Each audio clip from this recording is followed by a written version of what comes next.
یہ اہم معاملات ہیں، آج کے اہم ٹاپکس ہیں جس پر بات کرنے کے لیے پروگرام میں میرے انتہائی معزز مہمانوں میں بیرسٹر عقیل ملک صاحب حکومتی ترجمان ہیں برائے قانونی امور، میرے ساتھ موجود ہیں. السلام علیکم، بہت شکریہ آپ کے وقت کا. اس کے ساتھ ساتھ پھر ایک اور انتہائی معزز مہمان پاکستان تحریک انصاف کے سینئر رہنما ہیں سینیٹر ہمایوں محمد صاحب اسٹوڈیو میں ساتھ موجود ہیں. آپ کو بھی بہت شکریہ. السلام علیکم سر. عقیل صاحب آپ کا کیونکہ میں نے جو ہے نا وہ ایک کچھ دنوں پہلے کا، کیونکہ آج کل آپ بہت چھائے ہوئے ہیں، ہر جگہ آپ ہی آپ نظر آ رہے ہوتے ہیں، تو میں چاہ رہی ہوں ذرا آپ سے بات کا آغاز کروں. سر یہ ہو کیا رہا ہے؟ محمود خان اچکزئی صاحب کنفرم کریں اس بات سے کہ ان کی رانا ثناء اللہ صاحب سے ملاقات بھی ہوئی، لیکن آپ کے جو دیگر لوگ ہیں جو وفاقی وزراء ہیں، احسن اقبال صاحب ہو گئے یا پھر خواجہ آصف صاحب ہو گئے، یہ اس بات کی تردید کر رہے ہیں. کیا ہو رہا ہے؟ یہ حکومت کیا کر رہی ہے؟ کرن بہت بہت شکریہ. سب سے پہلے تو جس طرح محمود خان اچکزئی صاحب نے خود اس چیز کو کنفرم کیا، جی ملاقات ضرور ہوئی ہے. انڈائریکٹ ٹاکس کا ایک دروازہ کھلا ہے، ہونی بھی چاہیے. سیاسی لوگوں کی، سیاسی جماعتوں کی، سیاسی لیڈرز کی سیاسی ایشوز پہ آپس میں بات چیت چلنی چاہیے. جی. اور کیونکہ رانا ثناء اللہ صاحب کنفرم کر رہے ہیں. رانا صاحب جو ہیں وہ پرائم منسٹر صاحب کے پولیٹیکل ایڈوائزر بھی ہیں، اور انہوں نے بالکل اس چیز کو آگے لے کے چلے ہیں. اور میں سمجھتا ہوں کہ منجوِ سیاستدان ہیں، کبھی کوئی بند دروازے نہیں ہونے چاہیے سیاست میں.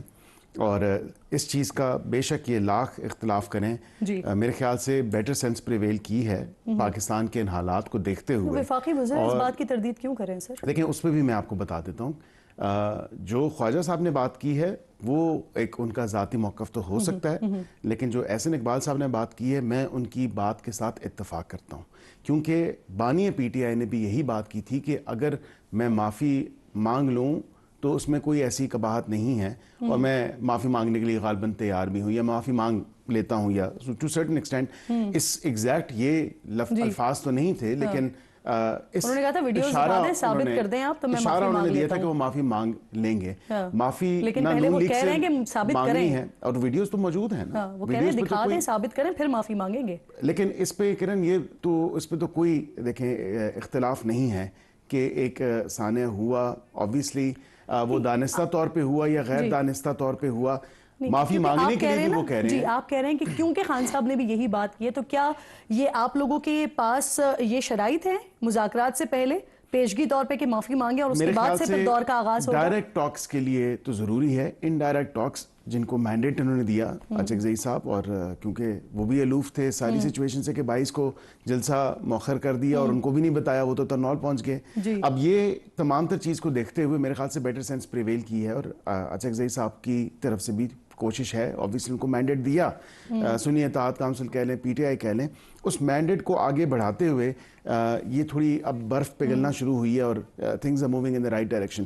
جہاں تک ڈائریکٹ ٹاکس کی بات ہے، وہ جب تک بانی ہے پی ٹی آئی 9 مئی کی دانستہ یا غیر دانستہ طور پہ جو تمام تر چیز ہوئی 9 مئی کو، افسوسناک واقعہ، اس کی معافی ہم سے نہیں، پیپلز پارٹی سے نہیں، یا کسی دیگر جماعت سے نہیں، اس کی معافی قوم سے مانگنا ضروری ہے. اور قوم سے جب تک معافی نہیں مانگی جائے گی ڈائریکٹ ٹاکس تب تک آغاز نہیں ہو سکے گا. یہ غیر ارادی اور ارادی جو آپ کہہ رہے ہیں نا، انٹینشنلی اور ان انٹینشنلی، تو اگر وہ ان انٹینشنلی معافی مانگتے ہیں تو اس کو آپ لوگ پھر تسلیم کر لیں گے؟ نہیں، میں نے یہ کہا کہ آپ نے کہا نا ارادی یا غیر ارادی، نہیں، دانستہ طور پہ یا غیر دانستہ طور پہ، ایک ہی مطلب ہے سر. جو مطلب بالکل اس کا ایک ہی ہے. لیکن جو انہوں نے جو 9 مئی کی ایونٹس انفولڈ ہوئی، جس طرح ایک موب کو جو ہے ایگزیکٹلی میں وہی پوچھ رہا ہوں کہ وہ انٹینشنلی معافی مانگے یا ان انٹینشنلی معافی مانگے تمام معاملات کے لیے. اگر وہ سمجھتے ہیں کہ انٹینشنل تھا تو پھر اس حوالے سے مان لیں، لیکن اگر ان انٹینشنل تھا تو ان انٹینشنل کہہ کے اس کی معافی تو مانگنی پڑے گی. اگر وہ یہ کہہ دیتے ہیں کہ ان انٹینشنلی ہو گیا اور وہ معافی مانگ لیتے ہیں تو یہ ایکسیپٹیبل ہوگا آپ کے لیے؟ یہ بڑے لیڈر کی نشانی ہوگی، اور اچھی بات ہے اگر مان لی جائے کہ غیر دانستہ طور پہ میرے سے ہو گیا، یا موب تھا، یا لوگ ایسے اشتعال میں آ گئے میرے کچھ بیانات کی وجہ سے یا میرے کہنے کی وجہ سے، تو میرے خیال سے آگے بڑھا جا سکتا ہے. پی ٹی آئی بتا سکتی ہے کہ وہ انٹینشنلی یا ان انٹینشنلی آیا معافی مانگنے کے لیے ہی تیار ہیں، اس کے بعد انٹینشنلی اور ان انٹینشنلی پہ بات آئی کہ نہیں. لیکن اس سے پہلے سر ایک اور بات بھی محمود خان اچکزئی صاحب نے کہی کہ بیرسٹر گوہر صاحب اور عمر ایوب صاحب یہ وزیر اعظم صاحب سے ملے ہیں، تو کیا اس ملاقات میں بھی اس طرح کی کوئی بات ہوئی ہے؟ کیا مذاکرات کی بات وزیر اعظم صاحب نے کی ہے؟ دیکھیں ایک بزنس ایڈوائزری کمیٹی یا کاؤنسل جو نیشنل اسمبلی کے اندر اس میں ان کی سائڈ سے بھی ممبرز ہیں اور وہ ممبرز وقتاً فوقتاً جو issues on and off crop up ہوتے ہیں اس کی ڈسکشنز ہوتی ہیں ویدر پارلیمنٹ کے اندر یا باہر.